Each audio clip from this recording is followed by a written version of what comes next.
नमस्कार, मैं हूं आपके साथ यश शुक्ला और आप देख रहे हैं मुद्दे की बात। और मुद्दे की बात में आज हम बात करेंगे एक्यूआई हो रहा है जानलेवा।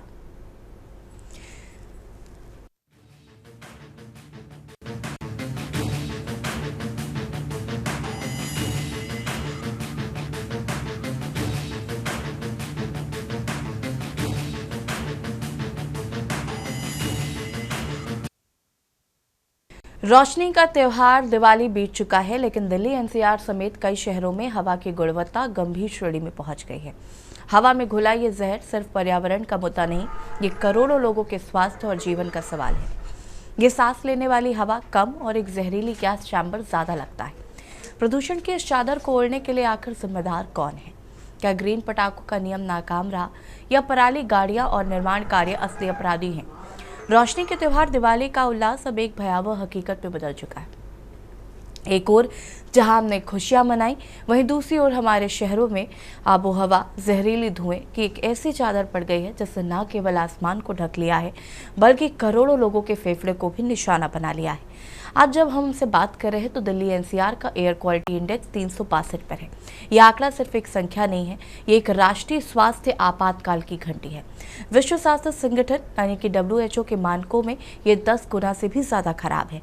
ये सिर्फ आंखों में जलन पैदा करने वाला धुआं नहीं, हम जिस अदृश्य दुश्मन से लड़ रहे हैं उसका नाम है PM 2.5। ये वो अति सूक्ष्म कण है जो हमारी सांस के साथ ही हमारे रक्त प्रवाह में चले जाते हैं, दिल और फेफड़ों को जाम करते हैं। डॉक्टरों का कहना है कि इस हवा में सांस लेना एक दिन में 15 से 20 सिगरेट पीने के बराबर है। सोचिए हमारे बच्चों और बुजुर्गों का क्या हाल हो रहा होगा। हर साल इसी समय हम यहीं खड़े होते हैं, डिबेट करते हैं, सरकारी योजनाएं बनाती हैं, प्रतिबंध लगते हैं, जैसे ग्रीन क्रैकर्स का दावा। लेकिन सवाल यह है कि अगर नियम और योजनाएं इतनी मजबूत थी तो फिर ये जहरीली हवा कहाँ से आई? ये प्रदूषण किसी एक कारण से नहीं है, ये एक जहरीला कॉकटेल है जिसमें दिवाली के पटाखों का धुआं, पंजाब और हरियाणा की पराली, दिल्ली की सड़कों पर दौड़ते लाखों वाहन, रुक रुक कर होते निर्माण कार्य की धूल और ठंडे स्थिर हवा का मिश्रण है।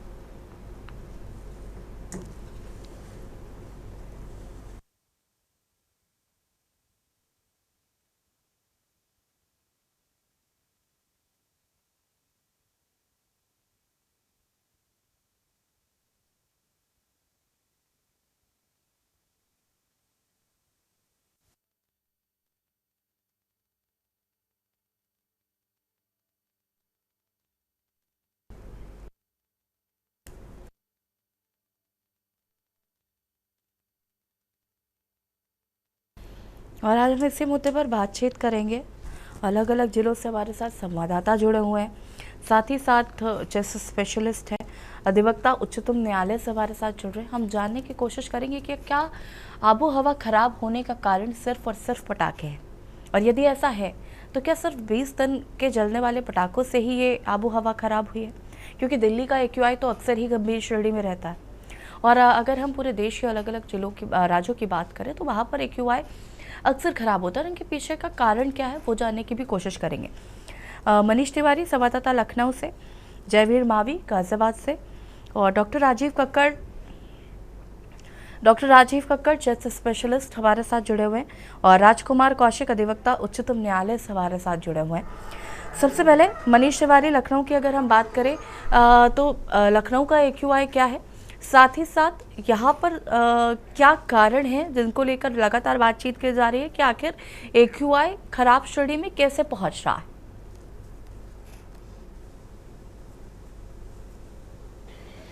जी बिल्कुल, अगर देखा जाए तो दीपावली के मौके पर हर साल इस प्रकार की स्थिति देखने को मिलती है। चाहे दीपावली की शुरुआती दौर से ही जनता जो है देखा जा सकता है कि पटाखों की आतिशबाजी करने की शुरुआत करती है, और उसके बाद जो है जो IQ लेवल जो है लगातार बढ़ता रहता है। जिस प्रकार से अगर हम 2 दिन पहले की बात करें तो 184 के आसपास जो है IQ लेवल लखनऊ का था, और इसी के आसपास जो है आज का भी आंकड़ा नापा जा रहा है। तो कहा जा सकता है कि जिसके चलते जो है हालांकि गाइडलाइंस भी दी गई हैं, जो छोटे बच्चे हैं या बुजुर्ग हैं उनको जो है घर में ही रहे, कम से कम बाहर निकले, जिससे कि उनको इस पॉल्यूशन से ज़्यादा नुकसान ना हो सके। क्योंकि सबसे बड़ा नुकसान जो होता है छोटे बच्चे और बड़े बच्चों को होता है।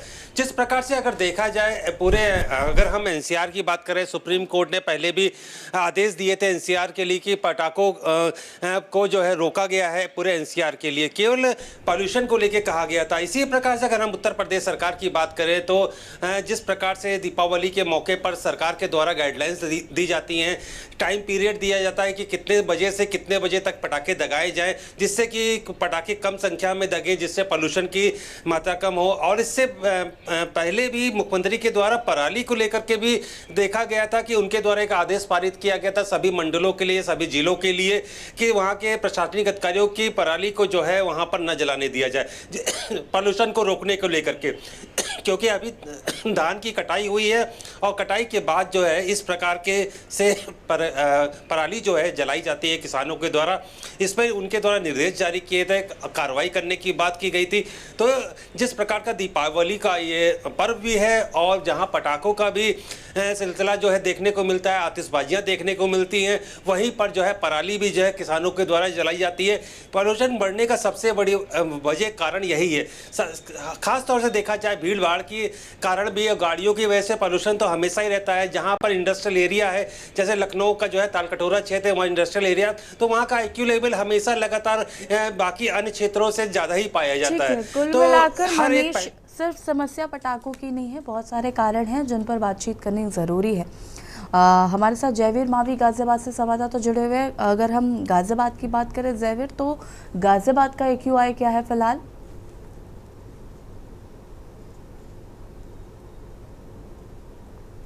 देखिए, इसे आपको बता दें कि गाजियाबाद के AQI की बात करें तो लगभग 270-72 के आसपास खतरनाक वो पहुंचा हुआ है। और गाजियाबाद शहर देश के सबसे प्रदूषित शहरों में इस शहर की गिनती होती है। 200 शहरों के जो आंकड़े आए थे उसमें गाजियाबाद 1 नंबर पर था, जिसको प्रदूषण को लेकर काफी गंभीर समस्या है गाजियाबाद जनपद में। कारणों की बात करें तो यहाँ पर बहुत सारे कारण है जिन कारणों से गाजियाबाद का जो प्रदूषण स्तर है वो बढ़ रहा है। गाजियाबाद में अवैध तरीके की जो अवैध इकाइयां है, जो फैक्ट्रियां है, चाहे प्लास्टिक जलाने की फैक्ट्री हो, तार जलाने की फैक्ट्री, ऐसी इकाइयां बड़े पैमाने पर गाजियाबाद में संचालित होती है। वहीं जो सड़कों की बात करें तो गाजियाबाद की तमाम सड़कें धूल भरी है, चाहे वो निर्माण कार्य के कारण हो या फिर अन्य कारणों से, सफाई की व्यवस्था ना हो या फिर जो सड़कों पर जो धूल है, ऐसे में वाहन चलने से जब धूल उठती है तो दुपहिया वाहन चालकों को काफी समस्याओं का सामना करना पड़ता है। और जो धूल है वो कहीं ना कहीं जो सड़क के किनारे जो मकान है उन मकानों में धूल घुसती है, जिसके कारण खांसी और जुकाम जैसी तमाम शिकायतें इस समय गाजियाबाद जनपद में बढ़ी हुई है। और जिला प्रशासन की बात करते हैं, जिला प्रशासन अभी तक इस विषय पर कुछ भी करता हुआ नजर नहीं आ रहा और लगातार प्रदूषण का जो बढ़ता स्तर है वो कहीं ना कहीं चिंता का विषय भी है। दिल्ली से सटा हुआ क्षेत्र है गाजियाबाद, और जहाँ पर जो दिल्ली का लोनी इलाका है जो गाजियाबाद का, इस लोनी इलाके में हजारों की संख्या में ऐसी अवैध फैक्ट्रियां हैं जो प्रदूषण को फैलाने का कार्य करती है, चाहे पन्नी जलाने का कार्य हो, प्लास्टिक दाना बनाने का, यानी कि जो अवैध फैक्ट्रियां है वो भी एक बड़ा कारण है। वही जो सड़कों पर जो धूल है वो भी एक बड़ा कारण है कि जो सड़कों पर वाहन चलते हैं, जो हैवी वाहन चलते हैं, तो उनकी धूल सड़कों पर उठती है, वो सड़कों पर ही उठती रहती है। तो कहीं ना कहीं तमाम ऐसे कारण है जिसके चलते यहाँ पर जो प्रदूषण के हालात काफी खराब है। और इस पर लगातार प्रदूषण की जो हवा की बात करें, जो गुणवत्ता है वो लगातार खराब हो रही है। वैसे में सांस लेने में बहुत कठिनाई हो रही है लोगों को। अगर बात करें तो अस्पतालों में भी इस समय काफी भीड़ बीमार लोगों की बढ़ रही है, जिनको और जो बुजुर्ग लोग हैं उनको भी समस्याओं का सामना करना पड़ रहा है। ठीक है, राजू शर्मा संवाददाता मेरठ से हमारे साथ जुड़े हुए हैं। राजू, मेरठ की बात करें तो यहाँ पर क्या AQI है, क्या स्थिति है? तो दिल्ली NCR के साथ साथ मेरठ की अगर बात करें तो मेरठ में भी लगातार जो AQI का लेवल है वो लगातार बढ़ता जा रहा है। दिवाली की बात करें तो उस दौरान 350 के आसपास मेरठ में AQI पहुंच गया था, और आज की बात करें तो 30 के आसपास यहाँ मेरठ से AQI फिलहाल जो है नापा गया है। और लगातार ये AQI बढ़ने का जो सिलसिला है वो लगातार जारी है। सबसे बड़ी वजह निर्माण जो सामग्री सड़कों पर डाली जाती है, निर्माण किए जाते हैं प्रतिबंध के बावजूद भी कहीं ना कहीं वो निकलता सामने है। और उसके अलावा जो जिम्मेदार अधिकारी है वो इस और अभी कोई भी ध्यान देने को तैयार नहीं है। हालांकि अधिकारियों ने दिशा निर्देश फाइलों में जारी कर दी है, लेकिन धरातल पर जो काम होना चाहिए था, AQI लेवल को घटाने के लिए छिड़काव होना चाहिए था नगर निगम की टीम के द्वारा, लेकिन वो नहीं किया जा रहा है। जिम्मेदार अधिकारी अभी अपने ऑफिस को छोड़ने के लिए तैयार नहीं है, जिसकी वजह से जो आम जनता है उन्हें खासी समस्या का सामना करना पड़ा। सबसे बड़ी समस्या खड़ी हो रही है, वो उन लोगों के सामने खड़ी हो रही है जो गंभीर बीमारियों से पहले से ही जूझ रहे हैं और ऊपर से प्रदूषण के बाद। इसके अलावा जो मासूम बच्चे हैं उन्हें भी सांस लेने में, गले में दर्द की और आंखों में जलन की जो बड़ी समस्या है वो निकल कर सामने आ रही है, जिसकी वजह से जो मेरठ के जिला अस्पताल है उसमें भी भारी भीड़ जुटना शुरू हो गया। पिछले 4 दिनों के बाद से तो लगातार भीड़ की जो संख्या है वो लगातार बढ़ते हुए नजर आ रही है। कहीं ना कहीं जो जिम्मेदार अधिकारी है तो इसको और अभी फिलहाल लेने के लिए तैयार नहीं है और फाइलों में दिशा निर्देश जारी करता जो है वैयक्तिक है।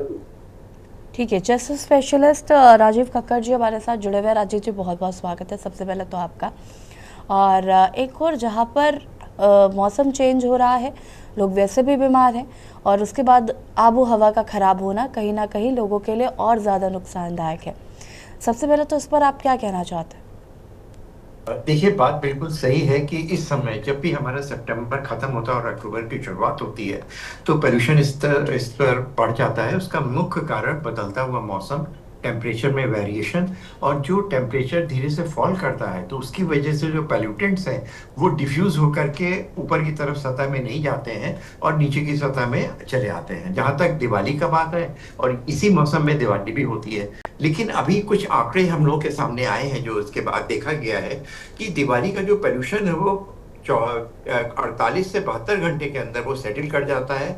उसकी मात्रा अपने आप बहुत तेजी से बढ़ता तो है, लेकिन वो समय के साथ में वो सेटल भी कर जाता है। तो अगर हम केवल दोष दें कि दिवाली की ही वजह से पोल्यूशन है तो ये बिल्कुल गलत है। कंस्ट्रक्शन है, रोड साइड पोल्यूशन है, जो कूड़ा हम लोग जलाते हैं उसकी वजह से है, और जो मोटर व्हीकल्स हैं उनका पोल्यूशन एक बहुत ज़्यादा एक मेजर कारण है जिसकी वजह से होता हुआ है। और टेम्परेचर वेरिएशन उसकी वजह से हमारा होता है, क्योंकि अगर हम देखते हैं कि पूरे साल हम लोग का पोल्यूशन का स्तर काफ़ी ज़्यादा रहता है और दिवाली के समय या जब ठंडा का मौसम होता है तो उस समय ये इंक्रीज कर जाता है। बात हम लोग की एक ग्रीन जो हम लोग के जो पटाखे हैं उनके लिए बात करिए तो उसमें उन्होंने देखा गया है कि ये जो यूज़ करते हैं, जो केमिकल यूज़ करते हैं, वो बेरियम नाइट्रेट की जगह पे पोटेशियम नाइट्रेट का इस्तेमाल करने से 30 to 35% केवल उसमें पोल्यूशन का होता है, वो भी नहीं खत्म होता है। उसके अलावा साउंड पोल्यूशन भी होता है, उसको हम नहीं रोक सकते हैं। तो ये कहें कि केवल जो ग्रीन पटाखे हम लोग इस्तेमाल करते हैं, जो हरित होते हैं, वो 100% पोल्यूशन को कम कर सकते हैं, ऐसा नहीं है। 30 to 35% ही कम कर पाते हैं। उसके अलावा उसमें जो हैवी मेटल्स होते हैं, किसी भी पटाखों में हैवी मेटल्स होते हैं, फ्यूम्स होती हैं, कार्बन मोनोऑक्साइड होते हैं, हर एक का अलग प्रभाव हमारे हेल्थ के ऊपर पड़ता है। जो हैवी मोटे मेटल्स होते हैं वो जनरली 10 माइक्रॉन्स के ऊपर होते हैं। इफेक्ट केवल बॉडी के अपर एयरवेज के ऊपर पड़ता है, लेकिन कुछ मेटल्स परमानेंटली डिपॉजिट होकर के उसके ऊपर काफी कार्सिनोजेंस होते हैं, यानी कैंसर प्रोड्यूस करने वाले भी मेटल्स उसमें होते हैं। जहां तक बात है 7 to 5 माइक्रॉन टू 2.5 माइक्रॉन के हैं, वो अपर एयरवेज में रहते हैं और वो वहां डिपॉजिट होकर के स्पेशली जो सांस के पेशेंट्स होते हैं उनके अटैक को प्रभावित करते हैं, उनको दिक्कत प्रोड्यूस करते हैं।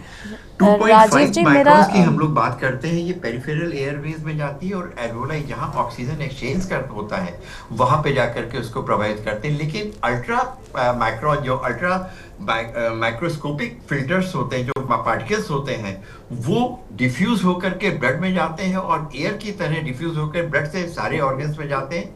वहां पे इन्फ्लेमेटरी मीडिएटर यानी सूजन पैदा करने वाले तत्व होते हैं जो आपकी धमनियों को इन्फ्लेमेशन करते हैं। जो हार्ट के पेशेंट होते हैं उनको बहुत ज़्यादा उनको नुकसान करते हैं, इसीलिए इस सीजन में हार्ट अटैक्स भी ज़्यादा होते हैं, ब्रेन स्ट्रोक भी ज़्यादा होते हैं, क्योंकि जो रक्त कोशिकाएं ब्रेन में जाती हैं, हार्ट में जाती हैं, किडनी में जाती हैं, उसमें भी इन्फ्लेमेशन प्रोड्यूस करते हैं। तो जो पोल्यूशन है उसका केवल कारण दिवाली के ऊपर ही नहीं है, एनवायरमेंटल पोल्यूशन है उसकी वजह से भी होता है। कटे हुए जो पेड़ हैं, जो इतना ज़्यादा इंडस्ट्रियलाइजेशन हो रहा है उसकी वजह से भी होता है, और इसका प्रभाव न केवल फेफड़े के ऊपर बल्कि बॉडी के सारे ऑर्गन्स में होता है। विशेष करके बच्चे जिनका की जो स्वास्थ्य तंत्र होता है वो पूर्णतः विकसित नहीं होता है, उनके सांस की जो नली होती है वो छोटी होती है, उसमें कार्टिलेज नहीं होता है, और जरा से भी इन्फ्लेमेशन, जरा से भी सूजन के बाद में वो कोलैप्स हो जाती है और हाँ सांस का अटैक। और जो सांस का अटैक होता है अक्सर बच्चों में खांसी की तरह प्रोड्यूस होता है, लगता है केवल खांसी आ रही है, हम लोग एंटीबायोटिक देते जाते हैं, लेकिन उनकी सांस की नलियां संकुचित हो जाती हैं, ऑक्सीजन की कमी हो जाती है और वो एकदम से उनको हॉस्पिटलाइजेशन की जरूरत पड़ती है। ठीक है राजीव जी, और भी सवाल है इस पर आगे बातचीत करेंगे, उसके बाद सुनील पांडे जी का रुख करेंगे। रुकेंगे छोटे से ब्रेक के लिए, जो हाजिर होता है। आप देख रहे हैं के न्यूज, खबरों का सारथी।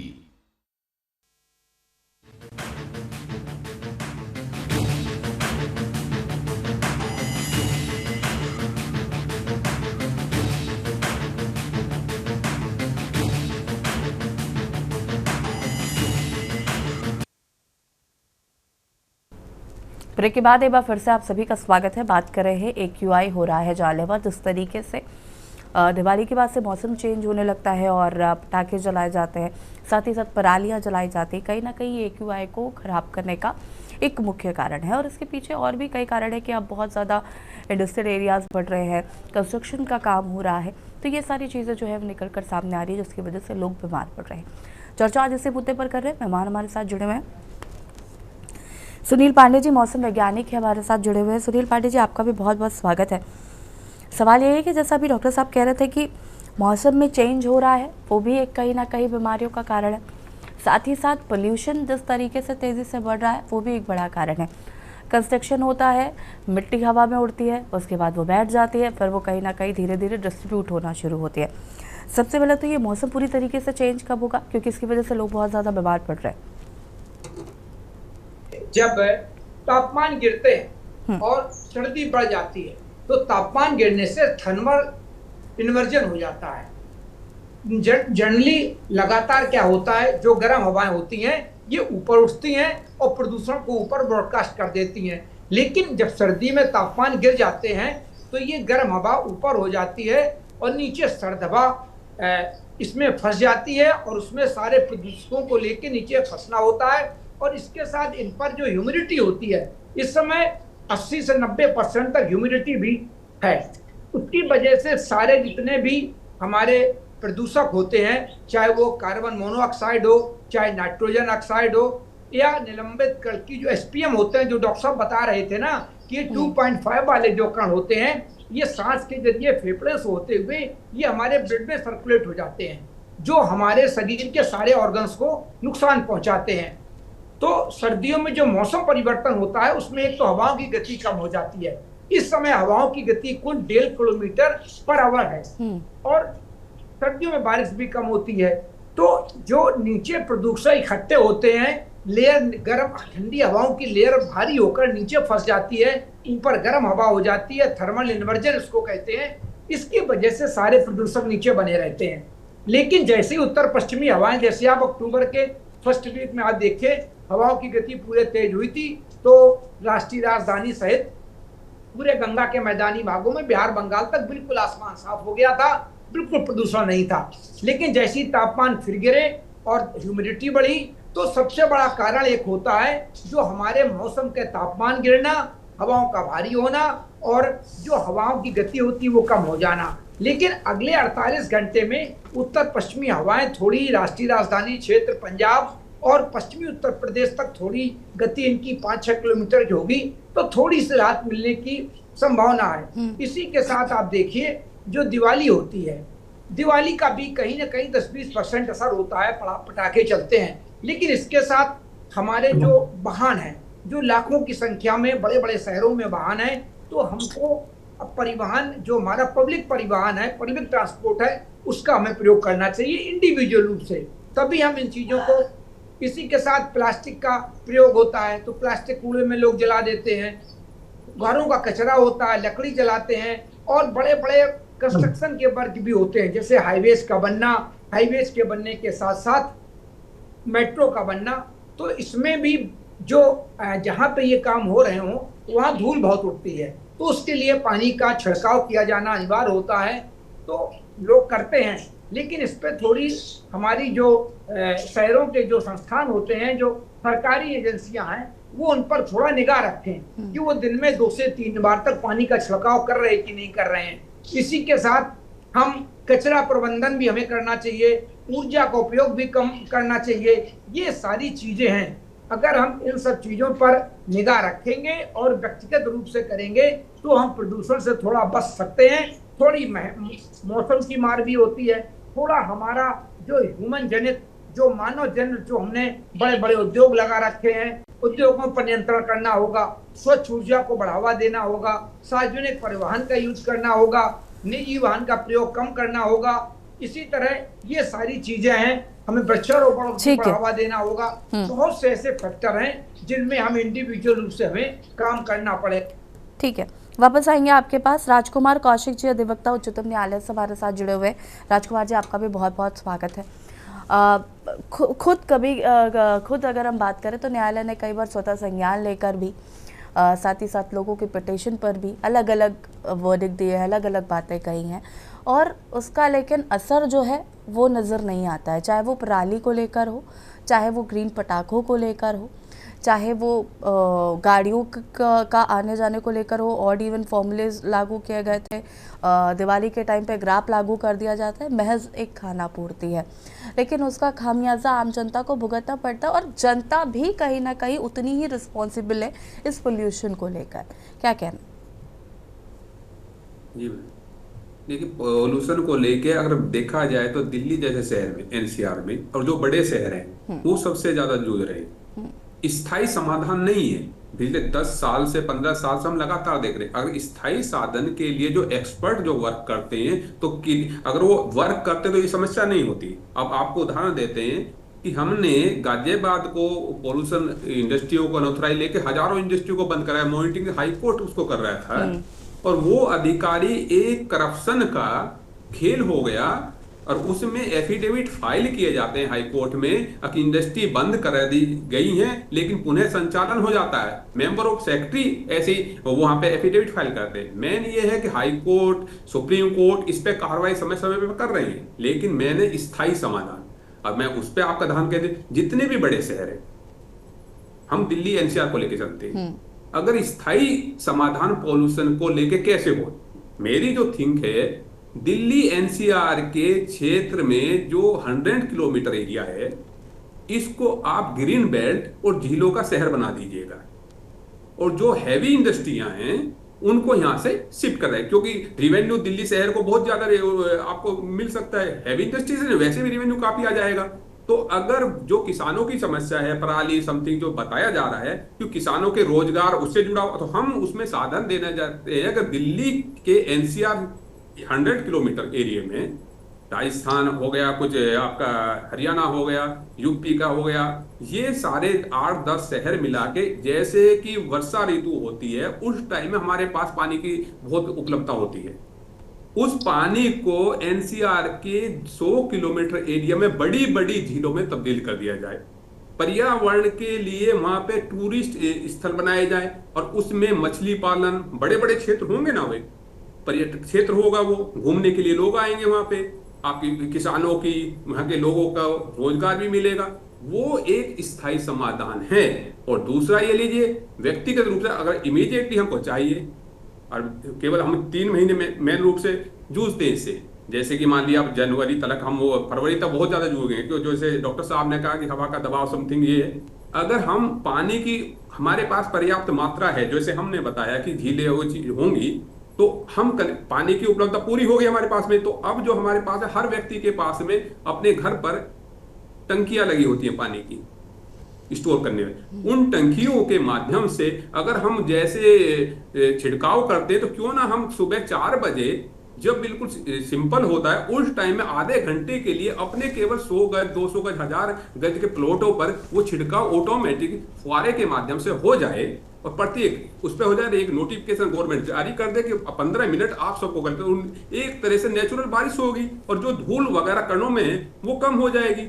लेकिन स्थायी बड़ा साधन ये है कि अगर हम एनसीआर में बड़ी बड़ी झीलें बना दें, और बड़े बड़े मान लिया पार्क बना दें, और वहां पर पर्यावरण को लेके पेड़ों ग्रीन बेल्ट बना दिया जाए, तो ये समस्या नहीं होगी। सोर्स ऑफ इनकम वहां से किसानों को सबको चीज मिल जाएगी। तो इस पे सरकार कभी भी ध्यान नहीं कर रही, और सरकार इस पे कार्य नहीं कर रही। एक नहीं 2 दिन में हो गए, 10-15 साल हो चुके इस समस्या जो यहाँ पे बच्चों को दिल्ली एनसीआर में सांस लेना बड़ी मुश्किल है। और यहाँ पे उनकी जो आहिस्ता आहिस्ता हमारे बच्चे अगली आने वाले पीढ़ी उस हम पॉइजन को ले रहे हैं जो हमारी आयु डायरेक्ट इफेक्टेड करती है। आप कम हो गई, हमारी एज कम हो गई, हमारे बच्चों की कम हो जाएगी, और तो इस बीच में क्या इतने बड़े शहर, विकसित शहर में क्या हम रह पाएंगे? और हम इस अगर शहर में रह पाएंगे तो उसके लिए मुख्य रूप से हमको सबसे बड़ा साधन यही ढूंढना पड़ेगा, पर्यावरण पे सोचना होगा। सोचने का उस समाधान है। अगर आप लगाइएगा, उत्तराखंड में फ्लड आता है और नदियां सब चढ़ जाती है, गंगा यमुना नदी है, और वो केवल समुद्र के माध्यम से जाता है। बड़े शहरों में उस पानी को रोककर बड़ी बड़ी झीलों में चारों तरफ 10, 20, 30 किलोमीटर के एरिया बना दीजिएगा, तो उनसे अगर वो पानी के लिए सप्लाई हो और उन टंकियों में भी जाएगा, और वहां पे डेली फुहारा हो रहा, तो बारिश तो जब चाहे हम अपने घर पे कर रहे हैं ना, फिर तो सरकार का जो खर्चा भी कम हो गया। दूसरी चीज है मेन कि ये जो नदियां जुड़ेंगी, हमारी पानी की उपलब्धता भी पूरी हो जाएगी, और इन नदियों में पूरे के पूरे वर्ष क्यों झीलों के माध्यम से वो पानी जाता रहेगा, छोटी छोटी नहरें होंगी, तो वो सब पानी की उपलब्धता पूरी होगी, पीने की पानी की समस्या भी नहीं होगी। राजकुमार जी देखिए, मोटे मोटे तौर पर बात सिर्फ इतनी है कि सरकारों को इस पर काम करना पड़ेगा, तभी ये सोल्यूशन निकलेगा। अदरवाइज इस तरीके से दोषारोपण मरने से कि दिवाली पे सिर्फ पटाखों से ही पोल्यूशन होता है, तो वो कहीं ना कहीं जायज़ नहीं है। फिलहाल क्योंकि वक्त की कमी है, आप सभी का बहुत बहुत शुक्रिया चर्चा में शामिल होने के लिए। और बात कर रहे थे AQI हो रहा जानलेवा। दिवाली के बाद का प्रदूषण सिर्फ एक त्यौहार का नतीजा नहीं है, ये नीतिगत चूक, राजनीतिक उदासीनता, कार्यान्वयन की विफलता और नागरिक की लापरवाही का सम्मिलित परिणाम है। हमने सुना है कि वैज्ञानिक स्थायी समाधान चाहते हैं, डॉक्टर तत्काल स्वास्थ्य आपातकाल घोषित करने की मांग कर रहे हैं, और सरकारें अपने प्रयासों का बचाव कर रही हैं। जब तक पराली जलाने वाले किसानों को आर्थिक विकल्प नहीं मिलता, जब तक गाड़ियों से निकलने वाले धुओं को कठोरता से नियंत्रित नहीं किया जाता, और जब तक हम और आप सरकार मिलकर इसे राष्ट्रीय आपदा मानकर काम नहीं करते, तब तक दिल्ली NCR समेत कई शहर हर साल इस तरह दम घोटने वाली हवा में जीने को मजबूर रहेंगे। फिलहाल खास पेशकश में इतना ही। देखते रहिए K News इंडिया। नमस्कार।